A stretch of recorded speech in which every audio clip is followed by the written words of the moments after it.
अगर हमारे गांव के अंदर कोई बीमार हुआ है 108 आएगा तो वो गांव में नहीं है, और कोई ऑफ हो गया तो उसकी जवाबदारी आप लोगे। और देखो आपने इधर मिट्टी डाल दी, आपने ना वही आपने उधर मिट्टी डाल दी। अगर कोई गाड़ी फंस गई और वो चला गया तो उसकी जवाबदारी कौन लेगा? आप पूरा एक चीज है कि यहीं पे नाला डालो, यहीं पे नाला डालो और फिर रास्ता बनाओ। ये क्या है कि ये पूरा अंदर है, उड़ान में है, तो उसका आप क्या करते हो? अभी फिलहाल के लिए मैं बना रहा हूँ रास्ता पर जस्ट इसके लिए कि आपका आने जाने का ये हो जाए ना, तकलीफ दूर हो जाए फिलहाल के लिए। तो कितने दिन में तकलीफ दूर होगी?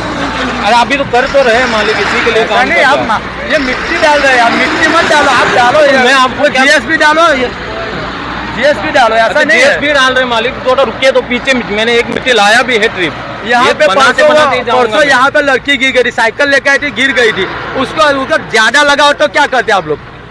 आप तो फोन भी नहीं रिसीव कर रहे हैं। मैं किसी का फोन उठाता नहीं, ऐसा होता नहीं है। आप किसी को भी पूछ लीजिए, मैं सबका फोन उठाता हूँ यहाँ पे और डेली आता हूँ। मैंने पहले दिन ही फोन लगाया था, किसी ने रिसीव नहीं किया। मेरे को फोन आपने किया ही नहीं होगा। आप मेरा नंबर डायल कीजिए, आपने एक बार भी कॉल किया कि नहीं देख लीजिए। आप लगाइए, आपका मोबाइल निकालिए बाहर, आप निकालिए मोबाइल तो निकालिए बाहर। कितने दिन में ये करोगे? नहीं, आप मोबाइल निकालिए ना। वो तो लगाऊंगा, वो तो लगाऊंगा। क्या बोलता है? आपने मेरे को फोन नहीं लगाया। तो तुम्हारी बात छोड़ दो, तुम्हारा उपला अधिकारी को फोन भेजा था, तुमको कौन से भेजा है उधर? मेरे को तो हमारी कंपनी ने भेजा है, जो मैं ब्रिज बनाता हूँ। उन्होंने तुम बोला क्या माथे लेके फरता है?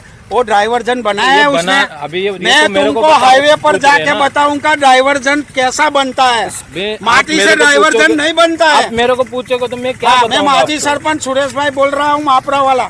अरे हाँ मासिक में क्या वो ऐसा आप मेरे को आप ये जो कर रहे हो, यहाँ कितने लोग गिरते हैं आपको तो मालूम नहीं। आप लोग आते हो, आप ऐसा नहीं आपको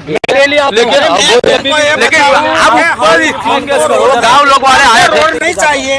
तुम मेरी गाड़ी पर बैठ कर तुम गाड़ी निकालो, निकलेगा फिर भी पता चला तो उसको मालूम ही है। तुम बैठ जाओ मेरी गाड़ी पे। मैं तो इधर इसीलिए तो मैं तकलीफ दूर करने के लिए तो आया हूँ कि तुम फोन लगाओ, तुम्हारा उत्तराधिकारी को फोन लगाओ, मेरे साथ बात कराओ, लगाओ।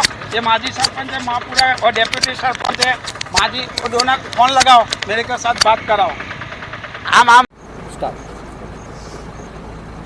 જંબુસર મહાપુરાને જોડતો આ એક રોડ છે અને આ રોડ પર જે રેલવે કામ કરે છે અને એ રેલવેવાળા બિલકુલ અણધાર્યું કામ કરે છે, મન ફાવે એ રીતે કરે છે। અને જે મહાપુરાને જોડતો રોડ ત્યાં રેલવે કને એ લોકો પૂરો બ્લોક કરી દીધો છે। જે ડાયવર્ઝન આપ્યું એ લોકોએ ખાલી વરસાદ પડે એટલે માટી અને મેન્ટલ નાખ્યા છે। હવે એને અંદર અમે અત્યારે ચેક કર્યું તો અંદર સળિયા છે, આટલા મોટા પથ્થર છે। તો પછી બાઇકનું શું થાય? અત્યારે અહીં કેવું છે કે થોડો વરસાદ પહેલે કિચડ થઈ ગયું છે। અહીંયા કોઈ અધિકારી આવવા તૈયાર નથી, જોવા તૈયાર નથી। અત્યારે અમને 2 કે 3 દિવસ ઉપર વરસાદને કારણે અહીંયા અમારી સ્કૂલ જતી એક છોકરી પડી હતી, તો એને વાગ્યો, તેની જવાબદારી કોણ લે? અહીં કોઈ પણ જવાબદાર વ્યક્તિ આ જોવા આવતા નથી, જેથી ગામનો એવું ગણો કે 70% વ્યવહાર બંધ થઈ ગયો છે।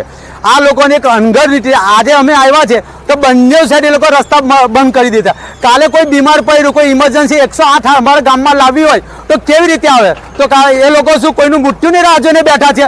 એ લોકોએ કમસે કમ એક રસ્તો તો ખુલ્લો રાખવો જોઈએ કે ના રાખવો જોઈએ? એ લોકો મન ફાવે એ રીતે રસ્તા બંધ કર્યા। આજે કેટલા એક અઠવાડિયાથી એ લોકો એવું કે તમારા રસ્તા બનાવી દે છે, ડ્રાઈવર રોજ એક આવે છે, એક ટોલું નાખી જાય, પાછળ લેવલ કરવા જાય છે, પણ એ લોકો કાસ જ બંધ કરી દીધા છે, તો પાણીનો નિકાલ કેવી રીતે થાય છે? એટલે અહીંયા જે અવર જવર થાય છે એ બાઇકો સ્લીપ મારે છે, 4 વ્હીલ સ્લીપ મારે છે, લોકો ચાલતા પણ જાય છે, તે લપસી જાય છે। જો આની જાનહાનિ થાય તો એની જવાબદારી રેલવેવાળા લેશે ખરા? અહીંયા કોન્ટ્રાક્ટર પર ઉભેલા છે, એમનો પણ તમે જવાબ લો।